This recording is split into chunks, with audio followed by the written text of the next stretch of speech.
I want to bring in Michael Schmidt, a reporter for the New York Times. David French is a senior writer for the National Review. And I want to play the London mayor's original comments and then how President Trump chose to attack them on Twitter. Let's listen.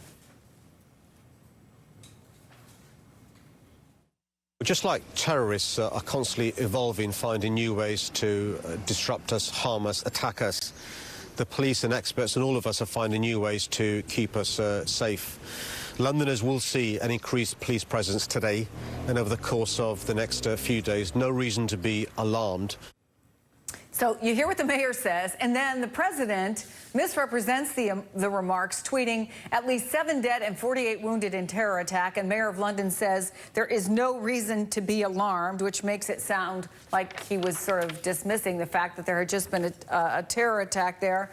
I mean, what in the world is going on here, David? How do you read this? I mean, look, he and the mayor have gone at it a little bit before, but what do you make of this? You know, it's the President of the United States being petty and petulant, as we know he can be and often is. I mean, look, I don't know that the Mayor of London's statement was perfectly phrased. Of course, if there's an increased police presence, that's going to alarm you. Maybe he's meaning that there wasn't any intelligence of a specific imminent new attack. But for the President of the United States, in the aftermath of this attack, to go and attack the mayor, you're beginning to wonder, what is he hoping to accomplish other than sort of empty posturing against what he perceives as political correctness, which accomplishes nothing in the real world and nothing in fighting terror and trying to prevent the next attack and striking against ISIS. In the battle against terror, actions matter far more than words, but he's focused on semantics, and I don't understand it. And Kellyanne Conway was asked about those comments earlier today, and she basically tried to redirect the attention to the media, as the White House often does. Let me play this from the Today Show this morning. Does he owe an apology to London's mayor for quoting him in a misleading and inaccurate way? So we've got the 23rd ISIS-inspired or directed attack, taking innocent lives, children in Manchester, children in Nice, and we want to know, we want to put some blameworthiness here on President Trump. I'm just not going to allow it. So, Michael, Kellyanne Conway's not going to allow anyone to criticize President Trump's tweets, and in fact, she says that we, as members of the media, are overly focused on it and not on the things that are really important. What say you? One of the themes of sort of President Trump's time in office has been the back and forth between the sort of Bannons of the world and the more moderates in the White House. And if you look at the past few weeks, it looks like the Bannons of the world have sort of been successful.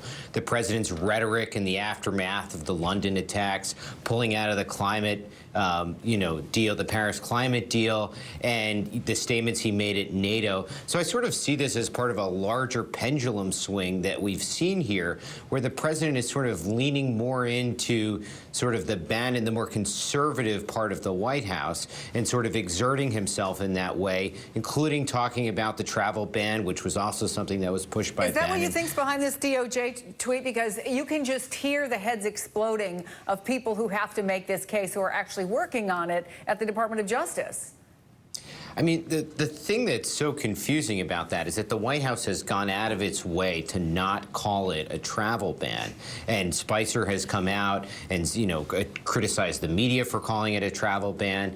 And then the president just comes in and sort of undercuts that. But what's confusing is that the president does control the Justice Department. It is in the executive branch. And instead of tweeting at the Justice Department to tell them what to do, he could call them and direct them. So it's all a bit confusing, and it's not really clear what his aim is, or if he's just simply complaining publicly. And in the meantime, David, you have this new report that's in Politico today that is about what happened at that NATO meeting. And when the president came out to give his speech, and I happened to be on the air at the time, we're all waiting for him to talk about the article that basically says one country is attacked, we're all attacked.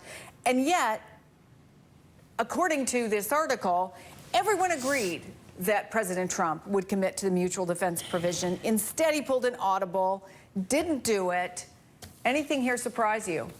No, not at all. I mean, You know, at this point, I'm in the position where I would be surprised if you had 3, 4, 5 consecutive days of sound, non-erratic policymaking and sound, non-erratic statements. I mean, you know, going back to these travel ban tweets from earlier today, it's as if he's actually trying to lose the case. The job of a responsible litigant is to do all that you can before you appear before a court to win the case. And he has to know that there are justices of the Supreme Court who are going to look beyond just the 4 corners of that document to make their ruling. And he is going and making it to where they're looking at a man who's uttering erratic statements that seem to indicate he doesn't even know how his own government is being run or how to run his own government or his own branch of the government that he runs. And that's extraordinary. So, you know, there are indications he can respond at times to political pressure.